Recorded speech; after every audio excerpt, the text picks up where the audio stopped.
Alright, we're back for match 2. We again have 2 lands and a third tapped land. Not my favorite land combo, but we do have Hummingbird. Um,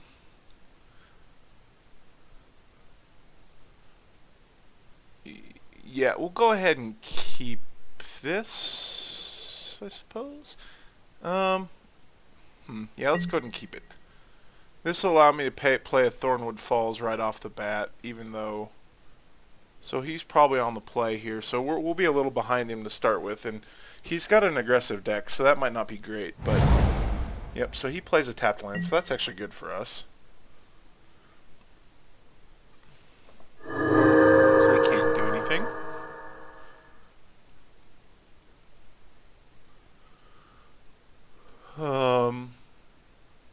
Whenever he's done... So we're going to go ahead and play our tapped land, wherever it is. Okay, we gained 1 life as well.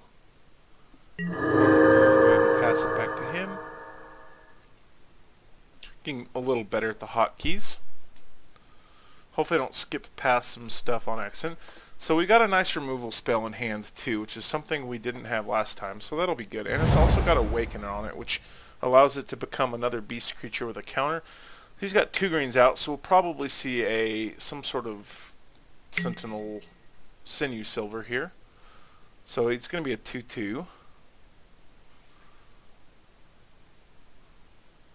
Okay.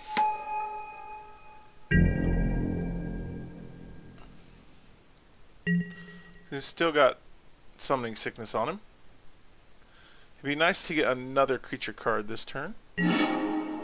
So we did not draw another creature card, but I will go ahead and cast in Island, and then I will go ahead and add that, and I will go ahead and cast my Hummingbird, who's kind of the engine of everything. Now, the only bummer here is that the Hummingbird is not going to be doing much attacking damage. He's going to be... So he's played his 3rd land. I'll hit my 3rd land next turn too. I just need a creature, is the bottom line. If I don't have a creature, I'll probably play my Clutch of Currents. Send a card back. I think I'm going to get rid of the Glass Blower's Puzzle Knot. Scrying is fine. Maybe I will cast that next turn, actually. Yeah, next turn I'll cast the Glass Blower's Puzzle Knot and the Clutch of Currents. So he's looking for a beast card from amongst them, so he's probably looking for the one that has that poison or infect stuff attached to it.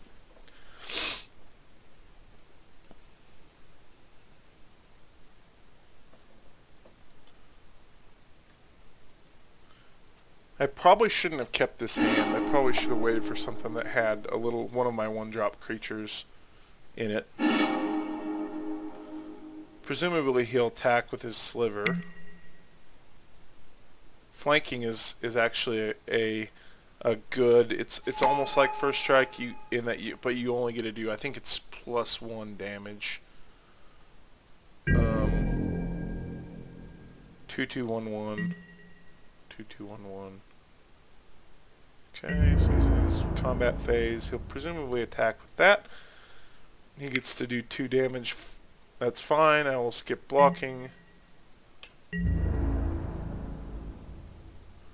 Skip on past him.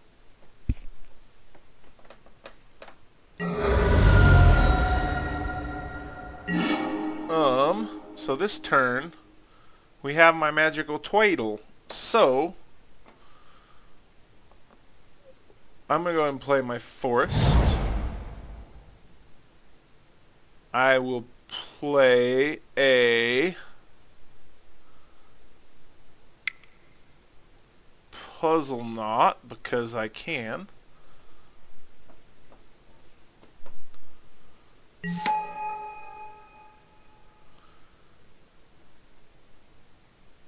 So the reason I played that, so I get to scry 2, so I'm going to go ahead and put on top of my library. That is nice. I'll go ahead and put that on top of my library as well. I probably need to do that in the other order, but that's okay. So I go ahead and hit OK. So I'm going to go ahead and declare my thumbing bird. So the reason I played this first is that I get to proliferate. So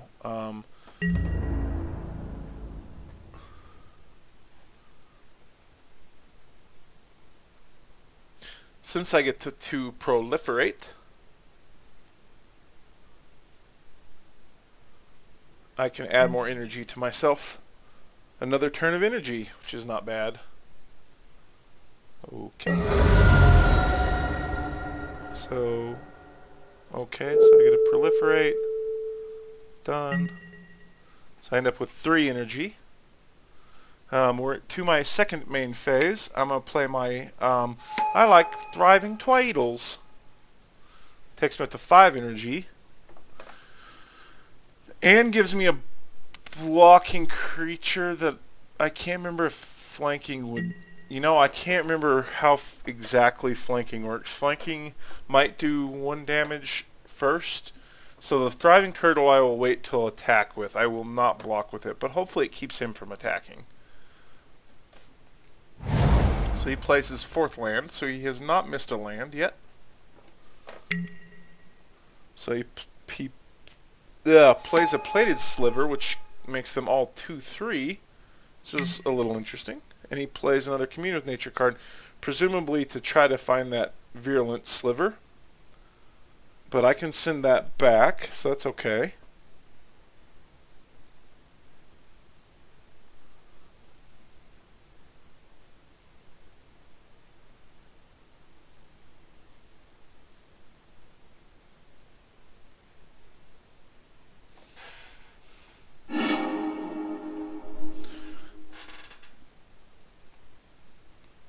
So he added another Sinew Sliver, so his slivers are going to get out of control pretty quick. So they are all 3/4s.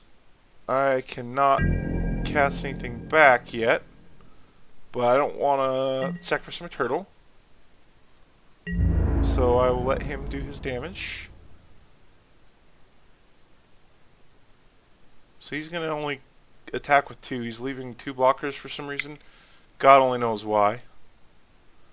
That's dumb. He should attack with either 3 or 4. So he does 6 damage to me. It's going to be an interesting race here. I've got Clutch of Currents, which allows me to cast one of his creatures back, which will reduce its power, but...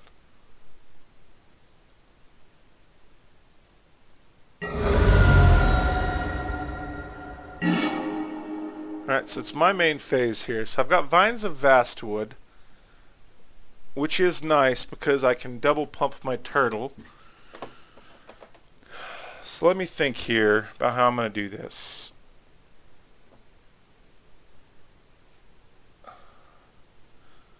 Yeah, Vines of Vastwood should allow him to kill one of them at least. And then I can unsummon the other one. Okay, so I'm not going to play anything yet. I will go into combat. I will declare both blockers. Okay, I will pay Thriving Turtle's cost, which will make him a 1/4.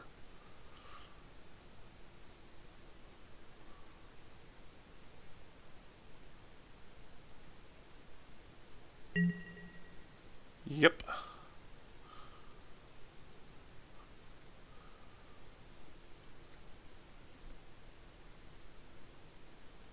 He will presumably attempt to block me with one or both of them, knowing that... But let's see if he gets trapped into blocking with one or both of them. Presumably he'll block with both of them to try and get the kill. And I will use Vines of Vastwood to get removal. That looks like he did not. So I get to proliferate, which is good. He's just banking on attacking next turn with more. So I'll proliferate on my turtle, proliferate on myself. Go ahead and hit done. So I will go ahead and I will use Clutch of Currents. And then I will use, nope, actually, you know what I'm going to do? I will go ahead and do Steady Progress. So I will tap 3.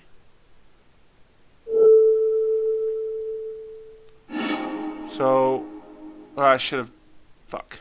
That was probably a bad move. I don't have any mana left. I thought that was a 4th mana. Shit. So now I have no blockers. He's going to swing in for at least 12 damage. I really dick the dog. If he's got a +1/+1 creature, he wins.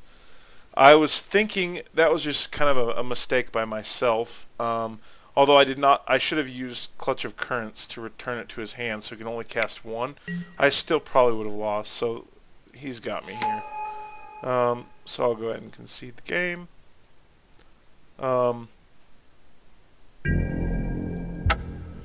That was a good game. I should have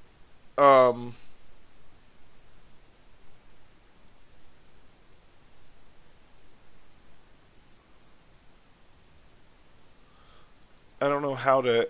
I thought we only played one game. Alright, I'm going to go ahead and submit my deck anyway. Yeah, I'm going to go ahead and concede the match. Alright, that was fun. I'll go ahead and concede just because his Slivers did pretty well against me. I think had I had a little better starting hand that second game, it would have been fine. And I didn't play very well. I really goofed up by not leaving a blocker on that last turn. My plan was to cast that spell that drew a card, and I thought I had 4 mana because I mistakenly saw that artifact next to my mana and thought it was a 4th mana for some reason in my head. And so I thought I would have enough to cast Young Wolf once he came out. In retrospect, I was still in a bad spot either way, but what I should have done was cast the Unsummon to at least force him to recast his Sinew Silver. And then he still would have recast it, and he would have been able to do some good amount of damage. I also probably should have left a blocker, but my turtle didn't have any counters on him yet, so he wasn't even a good blocker because they could have killed him anyway. So I just got out too slow, basically. My start was too slow. I needed to have either a turtle or a young wolf right away so the proliferate could start working. I also think I need to add something that gives me trample, because getting trample on a creature with a bunch of counters is going to be a good game ender. And I didn't have that in the first game. He quit a little prematurely, I thought. He still had some blockers. Maybe his hand was bad. But anyway, 1-1, lost 1. A good start with the hand. I'll clean it up a little more. I don't think that puzzle knot was really doing me all that great. So I think I'll remove the puzzle knot and maybe try to play Rancor or another trample giving spell and see how that works instead.